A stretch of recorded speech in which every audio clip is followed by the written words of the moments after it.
First of all, I'd like to say thank you to everyone who is on with us tonight. It's been a tough day for a lot of people, including some of the people on this panel.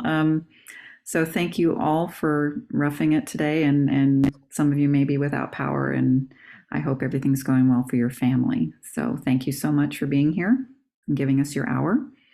I'm Lianne Jemelian. I am the Menlo Park School District Health Services Coordinator and District Nurse.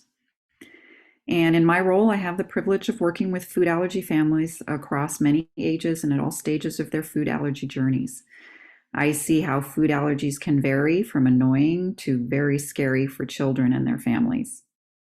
So to start off tonight's discussion, I wanted to read a short thank you note that was written recently by a food allergy mother and her child to the pediatrician after being referred for specialized food allergy care. Dear Dr. Ghali, I'm so thankful to Latitude for giving Will an opportunity to treat, not just learn to live with, his multiple food allergies. The treatment program has changed his relationship with food and given him the confidence to eat at restaurants, birthdays, and at school. As a parent, navigating his allergies has been stressful and scary. But since graduating OIT, I feel confident sending Will to school knowing that he has an extra layer of protection. We are forever grateful. As I've been hearing more and more transformative stories like these from families in our schools, I'm grateful to offer this important conversation to our whole community. And right now, it's my pleasure to introduce you to allergist Dr. Rani Maskatia of Latitude Food Allergy Care. Dr. Rani and Latitude are helping families navigate their food allergy journeys with accessible and complete food allergy care at their flagship clinic in Redwood City. She is eager to share the newest approaches in managing and treating food allergies. Dr. Rani, thank you so much for joining us this evening. Thanks for having me. All right. So to start off this talk, I just wanted to spend a little bit of time talking about the prevalence and impact of food allergies, just because this is pretty striking. Currently, we estimate that about 1 in 13 kids has a food allergy. That translates into about 2 in every classroom. We know that the incidence of food allergy and food-induced anaphylaxis has increased among U.S. children over the past 20 years. In fact, about 40% of kids with food allergies will have a severe reaction at some point in their lives. And in part due to this fear about having this serious reaction, we know that food allergic kids have increased rates of anxiety and depression as compared to their peers who do not have food allergies. Now, unfortunately, traditional food allergy care is often insufficient. I see patients who have inaccurate or incomplete diagnoses, which have left them confused. A lot of our patients are given overly broad recommendations to avoid whole categories of food. For example, if someone is allergic to peanuts, they're often told to avoid all nuts. But of course, that's much more difficult to do. And it also just eliminates a whole category of foods that the child actually might be fine with. We also know that patients and families are often unaware that effective and proactive treatment options do exist. So overall, inconsistent food allergy care really contributes to anxiety and burden on families. Next slide.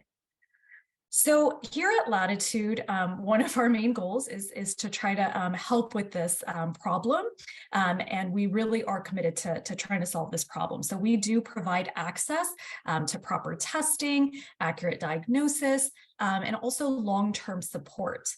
In addition to excellent medical care at Latitude, we also do have a team of patient care coordinators. These are families who have actually dealt with food allergies in their own lives.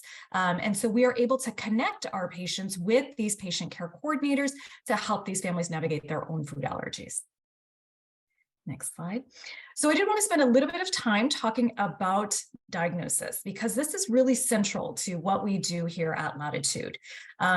The first step is always to take a detailed clinical history. This is probably the most important part, of the diagnostic process.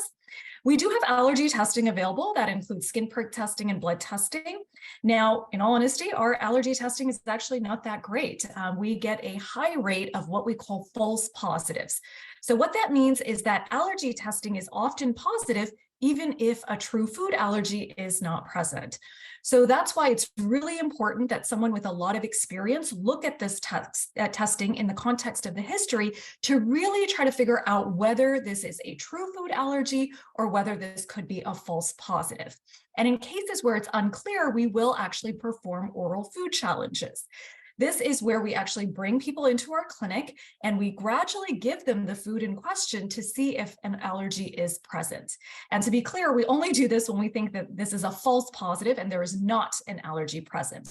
And in fact, about 80% of our challenges are actually passed, which means that families are able to add foods back into their diet that they were avoiding. So on average, patients can add back about 3 foods into their diet. And as you can imagine, this in and of itself is pretty life-changing. I've done this for many patients. Some of them, as I mentioned, come in with a peanut allergy, but they're avoiding all nuts. And so through the process of testing and food challenges, I'm able to reintroduce cashews and almonds and walnuts into their diet.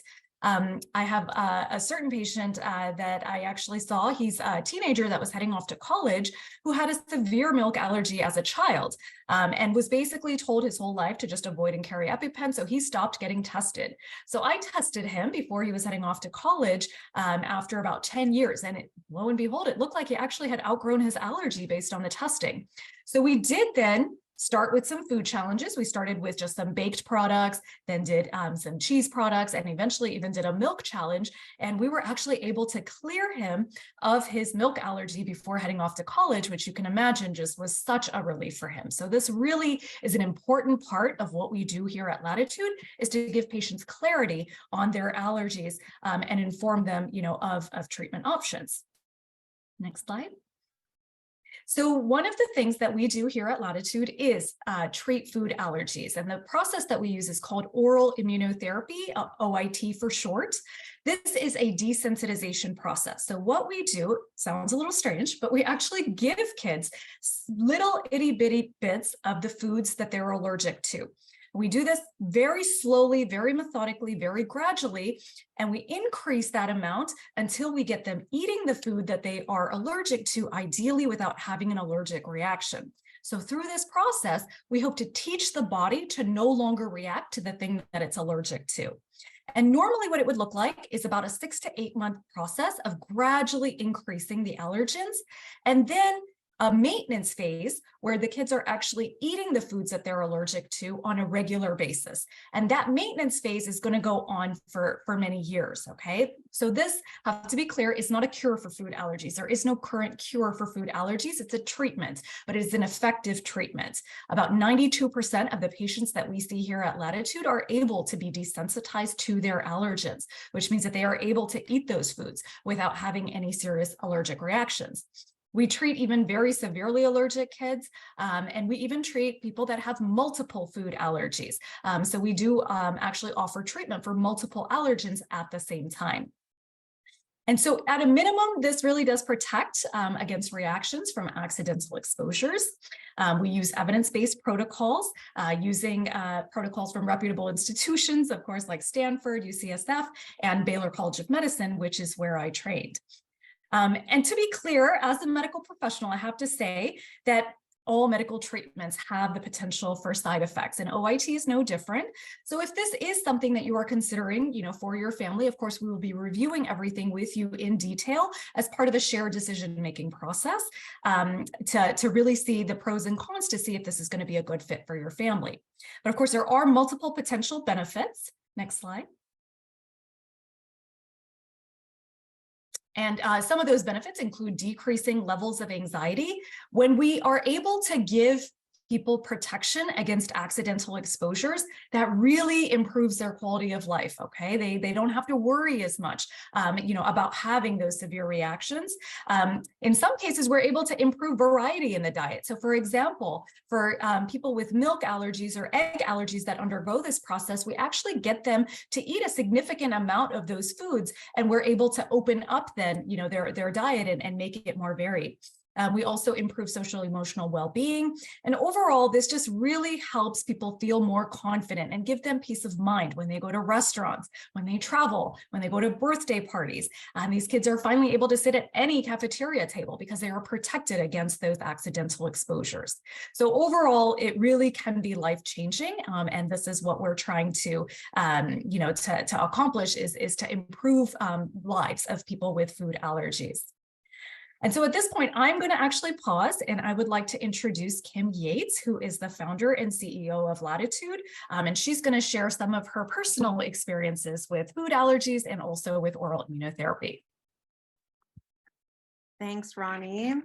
And I just want to first start by thanking everybody for coming tonight. And Lianne, what an amazing gift that you're not only giving to us to be able to share with this community, but a gift. My daughter Tessa was at Oak Knoll. She was in the Menlo Park School district, and I would have killed to have a presentation like this when Tessa was in middle school, in elementary school. So thank you so much for making this possible tonight. We're super grateful for that. Just to tell you guys a little bit about myself, as I said, I'm a mom of three. I have Tessa, Reese, and Alyssa. Tessa's my oldest daughter. She's now 20. And like I said, she went through the Menlo Park School system. And this was, 15 years ago. It was super challenging. There were no solutions. And I just love that we're able to come here tonight and share new solutions with you all to just really improve the lives of all of your families. Tessa was born in 2002. She was allergic to probably 14 or 15 foods. By the time she was 6, she had 4 nearly fatal reactions. And like many of you on the call, I had many doctors that told us just to avoid. And after that 4th nearly fatal reaction, I said, enough. I can no longer just avoid, because I was cooking everything, and it was still Russian roulette every time she went out of the house. At one point, she had milk spill on her hands and she almost died. So I went on a mission to find a solution. I went across the country. And then I ended up finding Kari Nadeau in our backyard. And she was relatively new on the scene at Stanford. And I heard her speak, and I approached her afterwards and I said, Kari, what can you do to help kids like Tessa? And, I wasn't actually, peanuts incredibly important, but Tessa had dairy, wheat, and egg.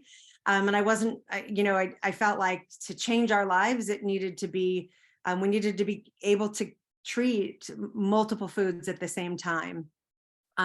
So I asked Kari, what can you do for kids like Tessa that are allergic to multiple foods? And she said, I don't know, but I promise you I'll figure it out. So she and I went to work.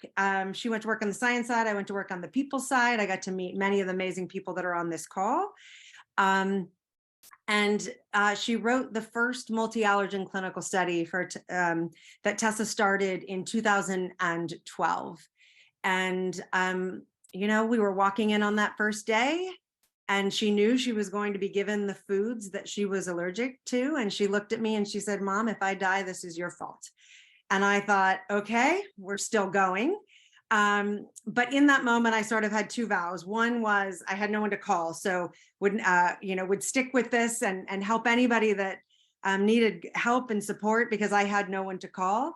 And the second was, if this worked for Tessa, we need to not stop until everyone has access to this same care, because no child at 8 years old should be, at any age, should be this afraid of food. So keeping true to my vow, in 2017, Kari, the leading researcher at Stanford, and I, we couldn't care for enough people at Stanford.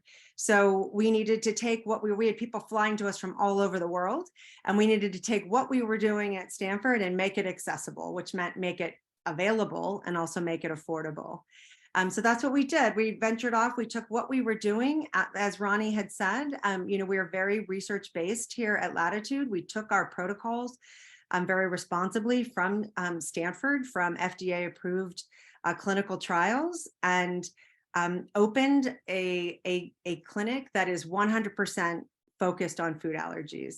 And I stayed at Stanford for 8 years after Tessa was treated. And, you know, in all those years, the one thing that was always consistent across the board was that there was a massive gap in care out there, that no matter where people were going, there was inconsistent information out there. Patients weren't being offered options. At that, you know, early on, there weren't any options. But that is why we exist today. And I'm so proud to be at a point where not only do we have 4 clinics here in the Bay Area, but we also just opened our first clinic in New York City back in September. So very, very excited to share this story with all of you. And I'm even more grateful to be at the point where I get to introduce incredible families that have come to us.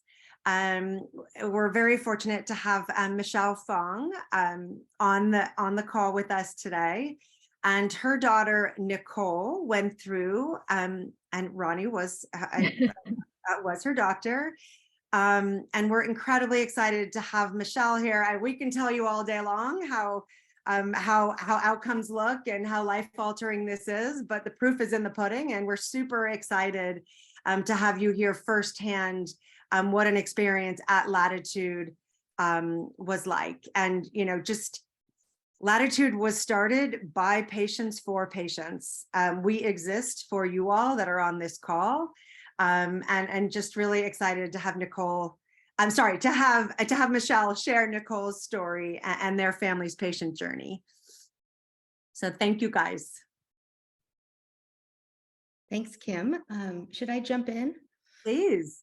Yeah, so hi, Menlo Park families. I'm Michelle Fong, and my daughter is Nicole. She is a first grader at Laurel Lower, and I'll get right to it. So she is allergic to peanuts, cashews, and hazelnuts. And we found out, like many other families, when we were introducing all the foods at, you know, between 4 and 6 months, and she ate some peanut butter and her face just blew up, swelling, throat closing, really scary situation.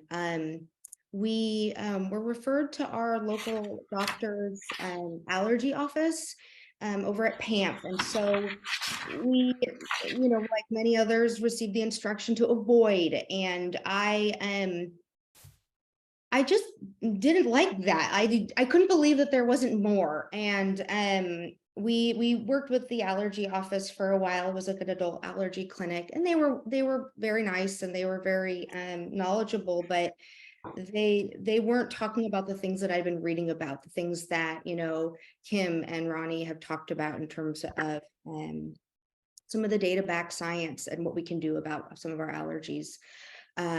Michelle, can I, sorry to interrupt, but we have some questions that we thought we'd kind of direct you towards, so that might help the audience a little bit, and feel free to elaborate on that. But I'd like to just have you focus in on a few things that we think might be interesting for our audience here. So when you first discovered Nicole's food allergies, what were your emotions during that time? Oh gosh. I was scared. And I was sad. I thought maybe her future with her relationship with food was going to be, you know, not your typical. And I just was confused and didn't really know what the future was going to mean. A lot of questions. Okay. And what steps did you take, and how did you learn about Latitude? What got you started? Yeah, so I mentioned we were seeing an allergist, an adult allergist in our doctor's office, and I was becoming frustrated with just not more solutions to this, you know, allergy concern. And I talked to our pediatrician, and his name, Kellen Glinder. And I think he, you know, some of you might know him on the call, but he, I think, was one of the founding advisors, maybe medical advisors for Latitude. And so he referred me. And I felt like that was a pretty good referral. We started, you know, back in 2018, and I was talking with Debbie today. It was right when I think the office was pretty brand new in Redwood City, and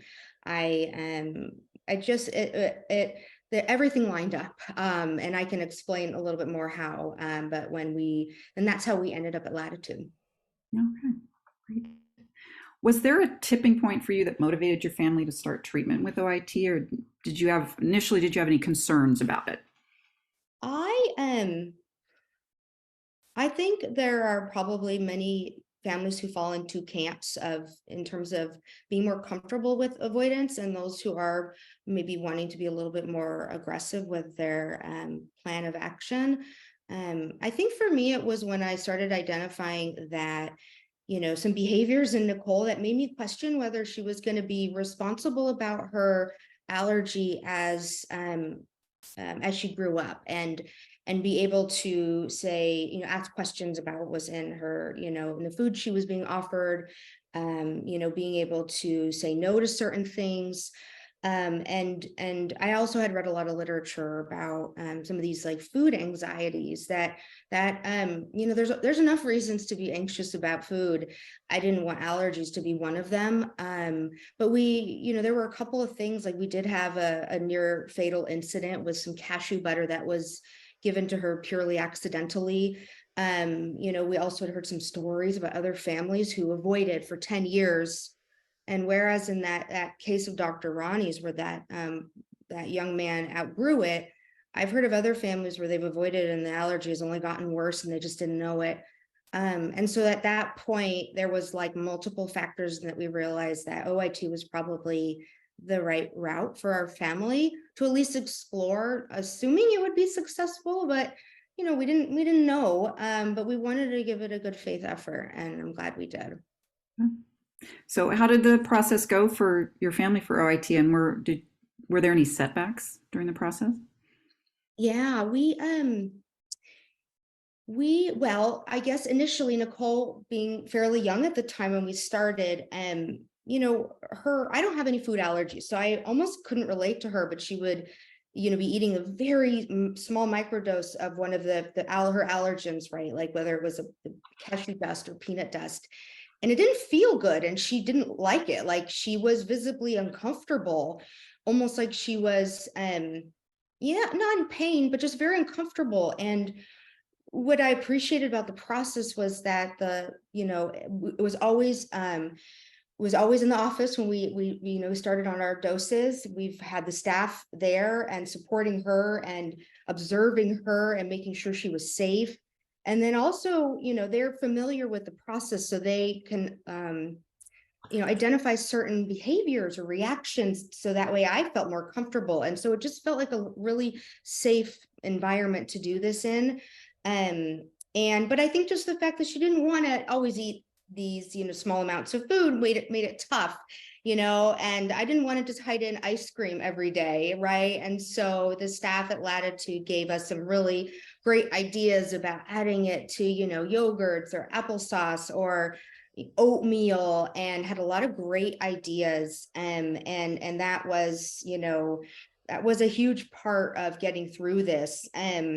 Not a setback, but the Latitude office, nobody's mentioned this, but it's like this amazing medical office where it's like comfortable for, adults and parents who need to work remotely for a few hours while they're going through a microdosing updose, or, their kids, there's toys and books and puzzles for kids to play with. I don't know what's happened since the COVID changes in COVID protocol, but pre-COVID, it was just a really warm environment to be in, and it felt very safe.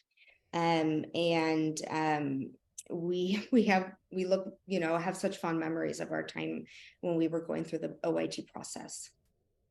Yeah, I know what you mean. My first time visiting Latitude, Julie took me through a few of the rooms that were set up for the kids, and it's really cute how they're age appropriate, and they cater them towards each child. Yeah, I hear what you're saying. So Nicole was treated before starting elementary school. Mm-hmm. So what does that look like now practically? Yeah. So just to confirm, so she started OIT probably in 2019, and she completed it 9 months later, and was successful. So she today eats a cashew, a peanut, and a hazelnut every day as part of her maintenance. So that's been like 2 or 3 years. And It's probably time for me to explore whether, there's other ways of maintaining. But for now, that's worked for our family, just to have her eat one of each nut. Her brothers, who are not allergic, also eat one nut a day because they want to partake in the fun of all the nuts that we have for appetizers. But yeah, as I think going back to your initial question about how did I feel when I first knew and learned of her allergies, being really scared of her life and her future, and being able to participate in, activities like school. And so going into, say, kindergarten last year, I was so comfortable with sending her, knowing that she has her EpiPen there. She's got, Lianne and the team of medical staff throughout Laurel and all the other schools were very on top of kind of her allergy and making sure her EpiPens were in the right places. There's a field trip, the EpiPen goes with her teacher. It's very organized. But I just felt, in case she were to mistakenly eat something with a peanut in it, I felt really confident that she would be okay, because she had gone through this OIT process, knowing that she wouldn't, the likelihood of her going to anaphylaxis was very slim because of the OIT she had gone through. And we had tracked, like, over the years, Dr. Rani, we tracked all of the results. And so we could see over time the change, and we still do track. So I knew, based on, this is the parents on here, working in this area, many of you probably are very data oriented and driven based on, maybe your careers. But I wanted to see the data, and so did my husband, and we were able to see it and feel more comfortable because of that. But the reality is that our schools, they're hopefully nut free, or we encourage families not to send nuts. But I volunteer at Hot Lunch a number of occasions, and there's a lot of kids who have peanut butter sandwiches, and it's just the reality, whether they should or shouldn't. It's not really, in my mind, I can't control what other people do or send with their kids to school. Peanut butter is very it's very convenient. And so what I wanted to do was be able to control what I could control, which was kind of the actions we took with our family. But I just feel a lot more safe knowing that Nicole is educated and knows what decisions to make. And if there was an accident and she ingested something, I feel I'm really confident that she would be okay. And that she wouldn't be affected in terms of her mental state either long term, because if Kim knows, if your kids go into a close to anaphylaxis period, that's hard to get over. And so for her, and just not having those same sensitivities is a big game changer for our family. And Nicole can eat birthday cake at birthday parties, right? We were at a birthday party on Saturday, and she asks what's in it. She's very responsible about it, but she can eat it. And, because we know there's no peanuts, and if something happened to slip in, we're comfortable with it. And so she can eat just like the rest of her peers, and she doesn't have to feel different in that way. So it's been huge for our family, and we're forever grateful to Latitude. I can't say enough wonderful things about the team. That's great. And the next question I was going to ask is, what are 3 words that describe how you're feeling now about our allergies? And I know you said confident. That's probably one of them. You're telling me you feel very confident now. And what else would you say are your biggest feelings that came out of this treatment for your daughter? I would say, I'm at ease, confident, and I think I'm optimistic about her, future and her future relationship with food. That's really important, to have a healthy relationship with food. And I feel really good about that. And my husband and I both do. So, but those would be, definitely how I feel. And so thank you for asking, Lianne. Okay. And one last question. We have to ask this. What's her favorite thing to eat now? Oh, well, cake, right? Cake, right? Birthday cake. And she gets to eat it, which is, it's wonderful. So wonderful. Birthday cake not made by you. Definitely. Birthday cake from a bakery. Like that's an amazing, amazing feeling. Thank you so much, Michelle. Like stories like that just Thank make you. me want to cry. Just so happy that you've had that experience. So thank you so much. That was the first time I've heard directly from you, your experience. So thank you so much. Thanks for sharing. That was great. And so we'd like to offer our audience some time for Q&A. And if everyone can kind of stand by and listen for a question that might be directed towards them. And Kim, I think we have one for you. I think let's see, can Tessa free all of her allergens? Oh, starting off with a sticky, with a bang. Tessa is, I should start with saying everybody has their own journey and every child has their own outcomes. And one thing at Latitude is our goals are our patients' goals. So we want to work with our families to get them to where they would like to get. And Tessa, it has been incredibly successful for Tessa. Tessa is able to freely eat the foods that she was treated for. And I think more than anything, she has normalcy in her life. She's 20 now. She's going to college. She's at school in London. And I said this in the chat because someone else asked me. She travels in a way that I never ever thought she would be able to. And you know, before she went through oral immunotherapy, I thought she was going to have to live at home for the rest of her life, so that I could cook all of her meals for her, which I'm super happy is not the case because I prefer not to cook anymore. But thank you for asking. She's doing incredibly well. And I love how Michelle talked, you know, we want our kids to have healthy relationships with food. And, you know, at this point, she finally does. You know, they say now, don't focus on food. That's all we focused on. So now we just have the ability to just go and live life a little bit more freely. So it's where the name Latitude came from. She has the latitude to travel freely and to eat at birthday parties and to do sleepovers and all these things. So she's doing very well. Thank you. Wonderful. Okay, I have a question for Dr. Rani. Can OIT be offered for every food? And someone asked specifically about fish. And separately, what is the maintenance timeframe commitment? So a very good question. So in general, you know, there are obviously food allergies that are just much more frequent that we, you know, tend to encounter much more. So, you know, peanuts, sesame, milk, egg, you know, those are the ones that we absolutely do have protocols for. We do actually treat fish allergy, to be clear. Now, I always like to say that technically speaking, you know, if we can come up with the protocol, we could potentially treat pretty much any food allergy, okay? We have to go through kind of the pros and cons of that. You know, this is a commitment. You have to come in for multiple clinic visits. You have to do daily dosing, potentially long-term. And so we kind of go through the pros and cons to see if the benefits of doing the oral immunotherapy outweigh the negatives. I do have several patients that have families that have decided that fish is an integral part of their diet. They absolutely want their children to be able to eat fish. And so we do offer some limited fish immunotherapy. Currently, we are offering immunotherapy for salmon and codfish. So those are the ones that we do have some protocols for. So in short, yes, we do offer fish oral immunotherapy. It is not common the way that peanut and tree nut and, you know, milk, egg immunotherapy are, but we do offer it.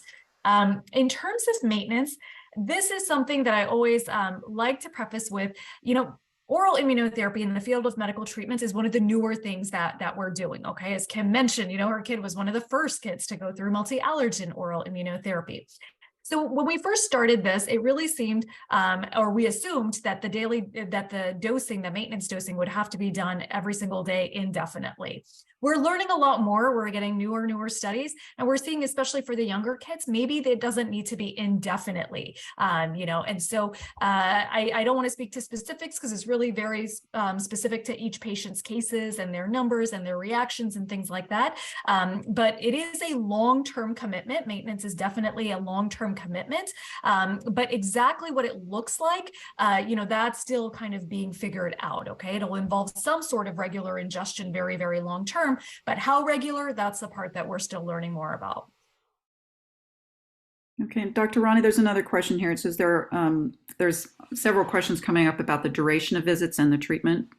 Yes, so usually absolutely. Usually the way that it would work is, once we complete the food challenges, we really narrow down exactly what each patient is truly allergic to. That's when we can enter the process of oral immunotherapy. And so we do an initial visit where we try to do a couple of micro doses that first day. You then would go home with your little containers of powders for all the foods we're desensitizing to, little scoops and a scale, because the vast majority of the therapy is actually done at home. So usually you'd come in for that first visit, assuming everything goes well, which it usually does. You go home with your supplies and you start dosing at home then for the next 2 weeks. At the end of 2 weeks, you come back into my office and we slightly increase the dose. If everything goes well, you do the new dose for 2 weeks. You come back to the office, we increase it. So it's about 1 clinic visit every 2 weeks. And normally it takes about 6 to 9 months to get to that maintenance dose. When we get to maintenance, you no longer need to come into the clinic every 2 weeks. You just kind of do the daily dosing at home. Okay, so at that point, we see you much less frequently. We check in with you at 6 months to make sure everything's going okay. And then about once a year after that. Okay, thank you. I see another question here for you. Does OIT work for sensitivities, GI issues, or even EOE? Yeah, so unfortunately, when it comes to food sensitivities, we really don't have effective treatment options at this time. Remember, food sensitivities are different than anaphylactic allergies. You don't need to carry EpiPens. You're not going to have a life-threatening reaction. Of course, they're very uncomfortable, but oral immunotherapy is really designed to treat anaphylactic food allergies and not sensitivities. So at this time, outside of avoidance or with food sensitivities, usually there's actually a threshold. And so some people can eat the food up to a certain point. And so it's kind of individualized, but oral immunotherapy is not really done for food sensitivities. Eosinophilic esophagitis is kind of a hot topic right now in the field of oral immunotherapy. And so, again, initially in all of the studies, it was a complete contraindication. There are now studies looking at potentially using biologic therapies in addition to oral immunotherapy to potentially allow patients that have eosinophilic esophagitis to undergo oral immunotherapy. I will say at this time, a lot of that is still very investigational. So at our clinic, if someone has a diagnosis of active eosinophilic esophagitis, we are not going to offer oral immunotherapy. However, if there is a case of resolved eosinophilic esophagitis from several years ago, on a case-by-case basis, we have sometimes treated those patients. Okay, thank you. For Michelle, what do you expect for the future for your daughter as she gets older and more independent? I really do expect for her to have, I've repeated this, but a healthy relationship with food. That's been really important to me personally and our family. But I expect her to be conscious of what she eats and to ask questions because she is educated even as a 7-year-old. But to be able to eat almost anything. And I'm hopeful that maybe we can we could see her even eat, maybe some Nutella, and over the years to come, something, Dr. Ron, I have a little list going to talk to you about at our annual check-in. But I do think there is a bright future in her being able to eat most foods, almost all foods. Maybe not pad thai at this point, but there's still a lot of great foods out there. Thank you. Okay. I see another question here. Maybe somebody can pick up. Is there a better OIT success rate with single allergens versus multiple allergens? That's a really good question. And, there were studies, especially out of Stanford, as Kim mentioned, those were the first multi-allergen trials. And it actually looks like the success rates for multiple allergens is very, very similar to single allergens. And so based on that data, we are offering multi-allergen OIT. We do usually up to 5 foods maximum. I've made a couple of exceptions for 6 and 7. Now, if someone is allergic to 15 foods, we will likely have to break it up into a couple of different courses, but there's multiple benefits to treating allergens all at once. And the biggest one, honestly, is kind of the saving in time and effort, because if you're doing each allergen separately for 6 to 9 months, you can imagine you're going to be coming into our clinic every 2 weeks for years. And so really there's a huge convenience factor to treating multiple allergens at once. And almost all patients are going to be as successful with multiple allergens at once versus, the single. So there's no real meaningful difference for the vast majority of patients, which is why we offer multi-allergen OIT. For Kim, you mentioned that Tessa was allergic to 14 plus foods. Did she address all of them? Not in her clinical trial. At the time, it was the first clinical trial, and only 5 were allowed. So we did 5 foods, but over the years, I'm not going to pretend I know what Ronnie knows, but it looks like over the years that kind of her immune system, I'm going to make this up, and Ronnie, you can correct me, but over the years, her others resolved, that treating, there's a lot of foods that, oh gosh, I'm not coming up with the right word, but they're like with nuts, if you treat one, you're treating the other as well. So while we only did 5 main ones, we were probably covering 8 or 9 with those 5. And some of the others resolved over time. Is that a fair way to say it, Ronnie? Absolutely. Okay, thank you. I think that's all I see right now in the chat. Does anybody have anything else they'd like to ask our panel here? I saw a question. I don't know if it was addressed, but in terms of what the appointments look like and how frequent they are. But I just wanted to call out that was a concern for my husband and I if we were to be coming every 2 weeks and having to stay for a few hours, since we are both working parents. But it is an office that's set up for working parents should you need to work remotely from, the Redwood City site is the only office that we've been to. And so it actually was a lot more, I don't know, it worked a lot better than I expected. And it didn't, the team has made it really comfortable and easy for parents to be there for a few hours and still get some work done. So, which I thought was really considerate and thoughtful of the team. Thank you. So we have another question that just came up. It says, which towns are your sites located in? I think you mentioned the new one's opening in New York City.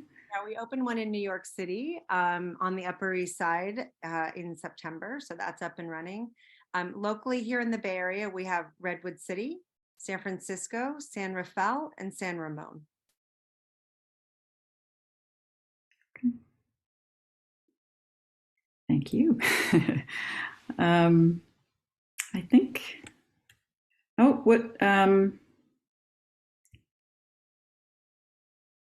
what does a food challenge appointment look like? I can address that. Yeah, okay. So food challenge appointments are one of our longer appointments. And the reason why is we're really trying to give you an answer as to whether, there's a food allergy present or not. So the way that we design a food challenge is we start by giving very small amounts of the food, and about every 15 minutes, we give a larger and larger amount until we actually have someone eat a full serving size of the food. So that process in and of itself takes about 2 to 3 hours to complete. We then have to monitor for an allergic reaction for an additional hour to an hour and a half. So this is a long process, takes in total about 3 to 4 hours. But by the end of that visit, we really hope to give you a definite answer. No, there's not a food allergy. Go ahead and introduce this into your diet. Or if there is a reaction, of course, we're well equipped to treat any allergic reactions. We're an allergy office. I'm an allergy doctor. But then, of course, we could give you an answer that no, it looks like actually you are allergic to this food. Let's talk about potentially treatment options, and we go from there. Okay, thank you. So I just want to say thank you so much to Dr. Rani for your expertise. I learned a lot as well. And for Michelle for sharing your story. That was, it's really great to hear. And from my side, from being at the school sites, I really love to hear that these kids that I work with all the time and every day have something to look forward to, and that they can kind of move on and be a little more like their peers in the classroom, not have to worry about the things that the other kids don't worry about. And it's just great to hear the story that you told. And Kim, yours as well, and your amazing work in starting this group and Latitude, and what you're offering the public and what you're offering food allergic families, I think is fantastic. And I'm so lucky to have met you all. And I want this hopefully to touch all of you in some way, and that this group will help some of you, if not all of you. And I thank you again for coming tonight and for giving us your time in a very difficult day for some of you.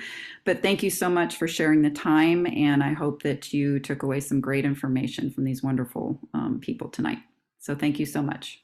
And Lianne, we want to thank you not only for hosting this amazing talk tonight, but also for your incredible advocacy and support of all of these children that are going to school. I know that as a parent of a food allergic child, I'm sure for all of these parents, it brings great peace of mind to know that you are there to support our kids. So thank you so much for putting this together and supporting families and helping them find solutions. Thank you. Thanks, Kim. Thanks a lot. Okay, everyone, have a great night. Great. Take care. Take care.